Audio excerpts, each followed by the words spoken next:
carrefour au cœur d'Atlanta, des militants démocrates agitent des panneaux sur le bord du trottoir et interpellent les automobilistes. Nous incitons les gens à aller voter. Nous voulons remporter le Sénat. Ce sera un combat difficile, mais on fait de notre mieux pour que nos voix soient entendues et pour que le pays aille mieux. Loin devant le Parlement de l'État, les partisans de Donald Trump chantent l'hymne national.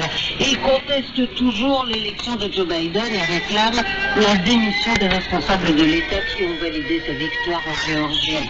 Daniel est persuadé que le système est corrompu et les candidats républicains ne lui inspirent pas confiance. D'après ce que j'ai vu de ces deux sénateurs républicains, je ne vais peut-être pas voter pour eux. J'ai l'impression qu'ils ne sont pas vraiment de notre côté. Lors du débat de ce dimanche soir, la sénatrice républicaine Kelly Loeffler s'est retrouvée face à cette contradiction.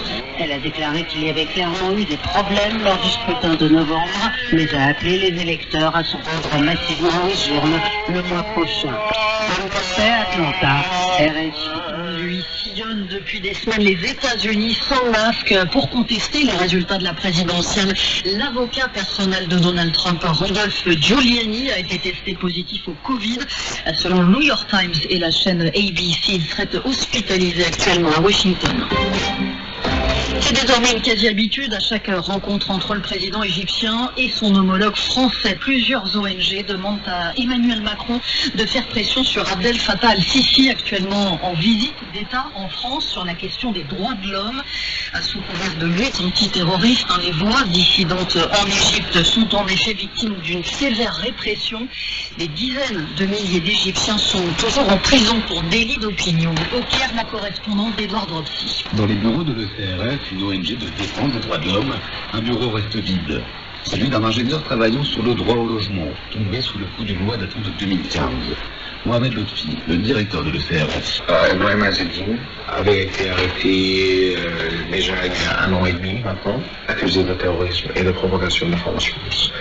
Nous ne savons pas quelles sont ces informations fausses dont il est accusé. Nous ne savons toujours pas quel est ce groupe terroriste dont il est accusé d'appartenir. En raison de son rôle de stabilisateur au Proche-Orient, l'Égypte est l'un des partenaires privilégiés des pays occidentaux.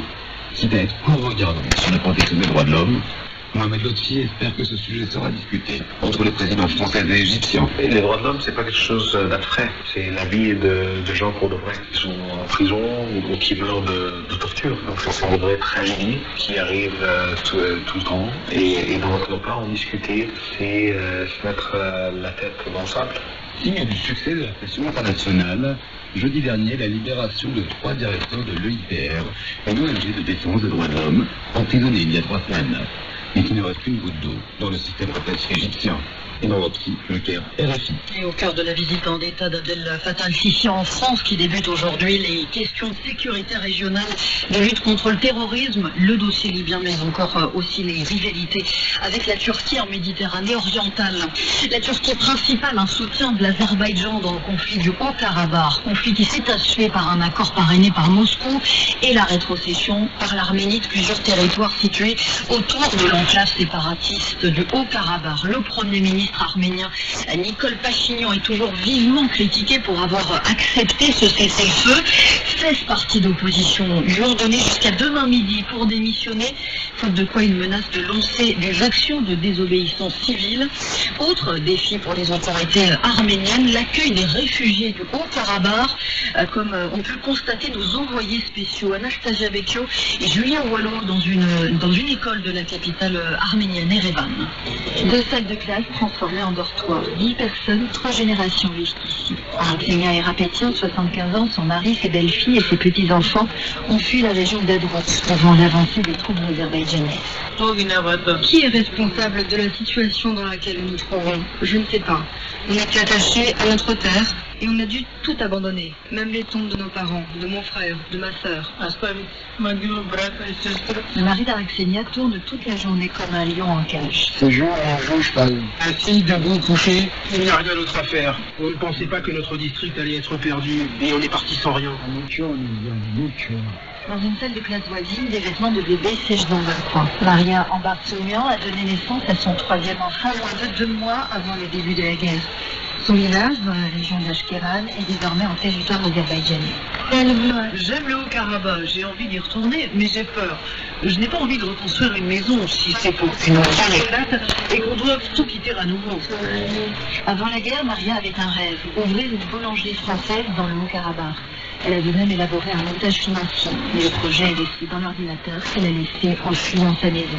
Anastasia Becchio, Julien Boileau, Yerevan, RFI. Ce sont des reportages à retrouver évidemment sur notre site rfi.fr. C'est un nouvel effort, mais surtout une dernière chance pour obtenir un accord commercial post-Brexit qui entrera en vigueur au 1er janvier prochain. Européens et Britanniques poursuivent leurs discussions à Bruxelles. Pour l'instant, pas de fumée blanche. Le chemin est très étroit, déclare une source proche des discussions à l'agence France Presse. Il juge la situation épidémique grave en Allemagne. Le ministre président de Bavière annonce le durcissement des restrictions anti-Covid. Confinement plus strict, couvre-feu et fermeture partielle d'écoles au programme. Correspondance de Pascal Thibault. L'espoir c'est bien, l'action c'est mieux. Le ministre-président bavarois Markus Söder n'est pas satisfait du bilan des mesures restrictives adoptées il y a un mois en Allemagne. La fermeture des restaurants et des bars ainsi que celle des lieux culturels, comme la réduction des contacts privés, n'ont permis que de stabiliser le nombre d'infections. Celui des morts a sensiblement augmenté. La Bavière est une des régions les plus frappées avec un taux